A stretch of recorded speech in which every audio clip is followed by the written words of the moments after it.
সওয়াব দান করবেন বেশি। জোরে বলেন আল্লাহু আকবার। অর্থাৎ কাজ কম বেতন বেশি। সুবহানাল্লাহ কোন। অন্য অন্য নবীরা 900 বছর 950 বছর হযরতে নূহ আলাইহিস সালাতু ওয়াস সালাম বেঁচে ছিলেন, হযরতে আদম আলাইহিস সালাতু ওয়াস সালাম 1000 বছর বেঁচে ছিলেন। আল্লাহু আকবার। সমস্ত নবী পয়গম্বরেরা অনেক বছর পর্যন্ত বেঁচে ছিলেন। আর শেষ নবীর উম্মতের হায়াত 60 থেকে 65 গড় হায়াত, অল্প হায়াত পাবে। এর মধ্যে আল্লাহ পাক কিছু বিশেষ বিশেষ দিন দিবে, রাত দিবে, যে একটা রাত আমল করলে 1000 বছরের চাইতে বেশি নাকি আমার আল্লাহ আমলনামায় লিখে দিবেন। লাইলাতুল কদরি খায়রুম মিন আলফি শাহর। আছে না নাই? 1000 মাসের চাইতে উত্তম লাইলাতুল কদরের এক রাত। সুবহানাল্লাহ কোন। আমরা এমন একটি নবীকে পেয়েছি যেই নবীর উম্মত হওয়ার জন্য সমস্ত পয়গম্বর হযরতে আদম আলাইহিস সালাতু ওয়াস সালাম থেকে শুরু করে হযরত ঈসা আলাইহিস সালাতু ওয়াস সালাম পর্যন্ত সমস্ত নবী সমস্ত পয়গম্বরেরাই আল্লাহ পাকের কাছে দোয়া করেছেন, আল্লাহ আমার তুমি নবী না বানায়া শেষ নবীর উম্মত বানাইলে আমার জীবন ধন্য আর পূর্ণ হয়ে যাইত। জোরে বলুন সুবহানাল্লাহ। আমরা বিনা দরখাস্তে দোয়া করা ছাড়াই আল্লাহ পাক এত বড় একটা পুরস্কার দান করেছেন। অন্য অন্য নবীদেরকে আল্লাহ পাক হায়াত দান করেছিলেন বেশি, কাজ দান করেছিলেন বেশি, কিন্তু সওয়াব ছিল কম। আর বিশ্বনবী জনাব মুহাম্মদুর রাসূলুল্লাহ সাল্লাল্লাহু আলাইহি সাল্লামের উম্মতের হায়াত হবে কম, আমল হবে কম, সওয়াব হলো বেশি। সুবহানাল্লাহ কোন। কাজ কম বেতন বেশি। সুবহানাল্লাহ কোন। এই নবীর উম্মত আল্লাহ পাকের জান্নাতে যাওয়ার আগে অন্য অন্য সমস্ত নবীর উম্মতের জন্য আল্লাহ পাক জান্নাতকে হারাম করে দিয়েছেন। এই নবী জান্নাতে যাওয়ার আগে অন্য অন্য কোন নবী আল্লাহ পাকের জান্নাতে যাইতে পারবে না। সমস্ত নবীদের জন্য জান্নাত হারাম। বিশ্ব নবী আগে প্রবেশ করবে, তারপরে দুনিয়ার সমস্ত নবী পয়গম্বররা প্রবেশ করবে। বলেন না সুবহানাল্লাহ। আমার ভাইয়েরাম, আমরা এমন একটি নবী পেয়েছি যেই নবীর উম্মতের কাজ হবে অল্প, কম কাজ, বেতন বেশি, অল্প আমল করবে, সওয়াব বেশি। বিশ্বনবী জনাব মুহাম্মদুর রাসূলুল্লাহ সাল্লাল্লাহু আলাইহি সাল্লাম দরবারের মধ্যে বসে আছেন। এমনি সময় সাহাবায়ে কেরামদেরকে নিয়ে ওয়াজ করতেছেন। সাহাবায়ে কেরাম দিলের কানে ওয়াজগুলো শুনতেছেন, কান দিয়ে শুনতেছেন, কলিজার খাতায় কথাগুলো নোট করতেছেন। এমনি সময় দরবারের মধ্যে একজন বোরকা পরিহিতা মহিলা, হাতে মোজা, পায়ে মোজা, বোরকা পরে, নেকাব পরে মহিলাটা দরবারের মধ্যে প্রবেশ করলেন। রাসূল পাক সাল্লাল্লাহু আলাইহি সাল্লামকে সালাম জানাইলেন, আসসালামু আলাইকা ইয়া রাসূলুল্লাহ। আল্লাহর হাবিব বিশ্বনবী জনাব মুহাম্মদুর রাসূলুল্লাহ সাল্লাল্লাহু আলাইহি সাল্লাম বললেন, ওয়া আলাইকুমুস সালাম ওয়া রাহমাতুল্লাহ। কে মা আপনি? কি জন্য আপনি এসেছেন? কি বলেন আপনি, কি কারণে এসেছেন? এবার মহিলাটা বলতেছেন, ইয়া রাসূলুল্লাহ, ইয়া হাবিবাল্লাহ, আমি একজন মুসলিম নারী, আমি আপনার কাছে এসেছি একটা কথা বলার জন্য। রাসূল পাক সাল্লাল্লাহু আলাইহি সাল্লাম বললেন, মা তোমার মনের কি কথা, তোমার কি কথা বলো আমার কাছে। এবার মহিলাটা বলতেছেন, ইয়া রাসূলুল্লাহ, ইয়া হাবিবাল্লাহ, আমি হলাম মুসলিম নারী, আমি কিছুদিন পূর্বে বালেগা হয়েছি, আমি যৌবনে পদার্পণ করেছি। আল্লাহ পাক আমার এত সুন্দর রূপ লাবণ্য সৌন্দর্য দান করেছেন, আল্লাহ পাক আমার এত সুন্দর করে সৃষ্টি করেছেন, যদি আমার মুখের নেকাব খুলে আপনার সামনে দাঁড়ানো জায়েজ থাকতো, আমার মুখের নেকাব খুলে আমি আপনারা দেখাইতাম আমি কত সুন্দরী। বলুন না আল্লাহু আকবার। আল্লাহর হাবিব বললেন, মা আপনি কি জন্য এসেছেন আপনি বলে ফেলে দেন, আপনার মুখের নেকাব খুলতে হবে না, আপনার চেহারা দেখাইতে হবে না, আপনি কি জন্য এসেছেন বলে ফেলে দেন।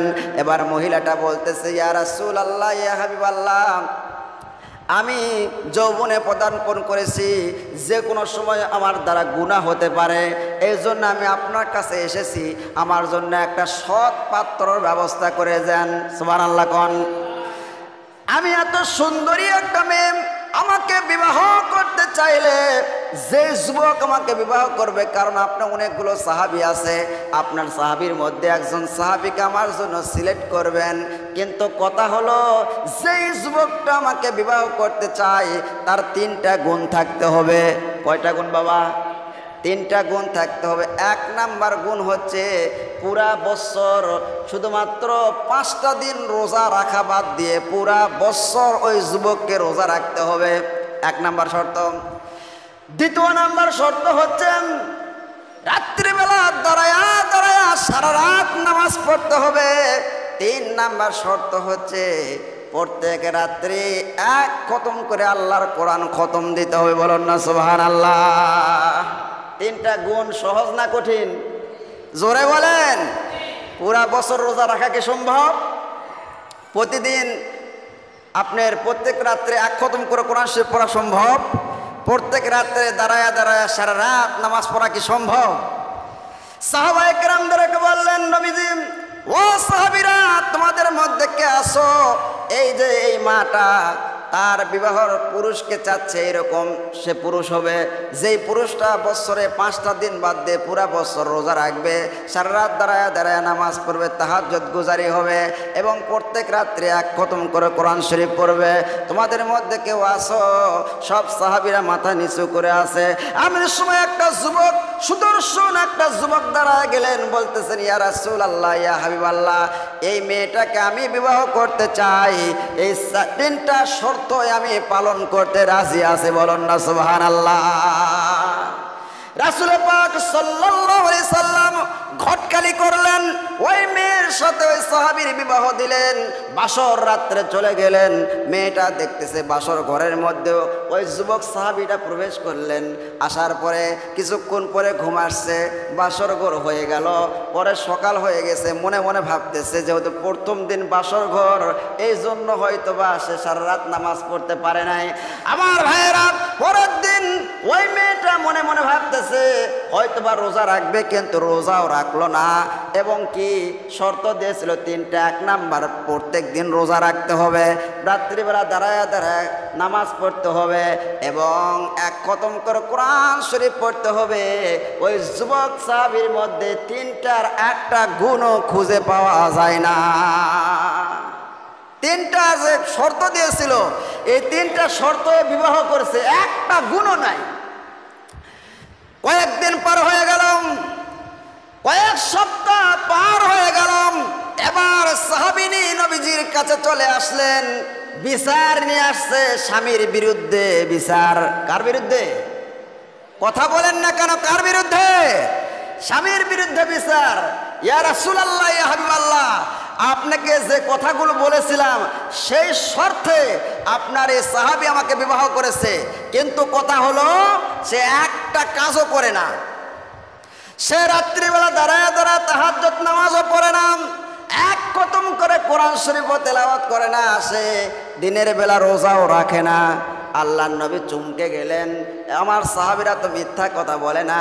এবার সাহাবীকে ডাক দেয়া হলো, এই দিকে আসো। সমস্ত সাহাবীদের মাঝখানে আমি বলেছিলাম এই 3টা শর্ত যে পালন করতে পারবে তার সাথে এই রমণী সুন্দরীর বিবাহ হবে। তুমি রাজি হয়েছিলাম, কিন্তু একটা শর্ত তুমি পালন করো না। তোমার স্ত্রী আমার কাছে বিচার দিয়েছে, কেন তুমি পালন করো না? এবার সাহাবীটা চোখের পানি ছেড়ে কাঁদে আর বলে, ইয়া রাসূলুল্লাহ, ইয়া হাবিবাল্লাহ, আমি গরিব মানুষ, কৃষক মানুষ, কাজ করে খেতে কামারে, আমার দ্বারা প্রত্যেকটা দিন রোজা রাখা সম্ভব নয়। কিন্তু আপনি স্বর্ণের জবান দিয়ে একটা কথা বলেছিলেন, যে ব্যক্তি রমজান মাসের পরে শাওয়াল মাসে 6টা রোজা রাখবে, আমার আল্লাহ তারে পুরা বছর রোজা রাখার সওয়াব দান করে দিবেন। ইয়া রাসূলুল্লাহ, ইয়া হাবিবাল্লাহ, সেই রমজান মাসের আমি পুরা রমজান মাস রোজা রাখার পরে শাওয়াল মাসে ওই 6টা সাক্ষী রোজা আমি রেখেছি, আপনার কথা অনুযায়ী পুরা বছর আমার রোজা রাখা। সুবহানাল্লাহ। আর নবীজি, আমি হলাম কৃষক মানুষ, ক্ষেত খামারে কাজ করি, ক্লান্ত শরীর, সারা রাত দাঁড়ায় দাঁড়ায় তো আমি তাহাজ্জুদ নামাজ পড়তে পারি না। আপনি স্বর্ণের জবান দিয়ে বলেছেন, যে ব্যক্তি ফজরের নামাজ জামাতের সাথে আদায় করলো সে ব্যক্তি অর্ধেক রাত নামাজ পড়া সওয়াব পাইল, আর যে ব্যক্তি এশার নামাজ জামাতের সাথে আদায় করলো সে ব্যক্তি অর্ধেক রাত নামাজ পড়া সওয়াব পাইল, আর যে ব্যক্তি এশা এবং ফজরের নামাজ জামাতের সাথে আদায় করবে আমার আল্লাহ তারে পুরা রাত নামাজ পড়ার সওয়াব দান করে দিবেন। নবীজি আপনার পিছনে এই মসজিদে নবীর মধ্যে আপনার পিছনে আমি এশার নামাজ এবং ফজরের নামাজ পড়ি, সুবহানাল্লাহ কোন। আপনার কথা অনুযায়ী সারা রাত আমি নামাজ পড়ার সওয়াব পাই। নবীজি বলেন গুড, ঠিক আছে। তাহলে বাবা তুমি তো কোরআন শরীফ খতম করার কথা বলে বিবাহ করেছ, তুমি প্রত্যেক রাত্রে কোরআন শরীফ কেন খতম করো না? এবার সাহাবী বলতেছেন, ইয়া রাসূলুল্লাহ, ইয়া হাবিবাল্লাহ, আপনি বলেছিলেন যে ব্যক্তি আউজ বিল্লাহ বিসমিল্লাহ সহকারে সূরা ইখলাস 3 বার তেলাওয়াত করবে আমার আল্লাহ পুরা 30 পারা খতমের সওয়াব তার আমলনামায় দান করে দিবেন। নবীজি রাত্রিবেলা শোয়ার সময় আমি সূরা ইখলাস 3 বার পড়ে ঘুমাসি, আপনার কথা অনুযায়ী এই আমলটা আমি করি। জোরে বলুন সুবহানাল্লাহ। রাসূল পাক সাল্লাল্লাহু আলাইহি সাল্লাম মুস্কি মুস্কি হাসতেছেন, আর সাহাবীর দিকে আঙ্গুল ইশারা করে বলতেছেন, সাহাবী তুমি সত্য বলেছো, তুমি সত্য বলেছো, 3টা শর্তই তুমি পালন করেছো, আমি নবী সাক্ষী দিলাম তুমি সত্য বলেছো। এবার স্ত্রীও মুস্কি মুস্কি হাসে আর বলে, ইয়া রাসূলুল্লাহ, ইয়া হাবিবাল্লাহ, আমার স্বামীর বিরুদ্ধে 3টা নালিশকে আমি উড্ডু করে নিলাম। জোরে জোরে কন্যা আল্লাহু আকবার।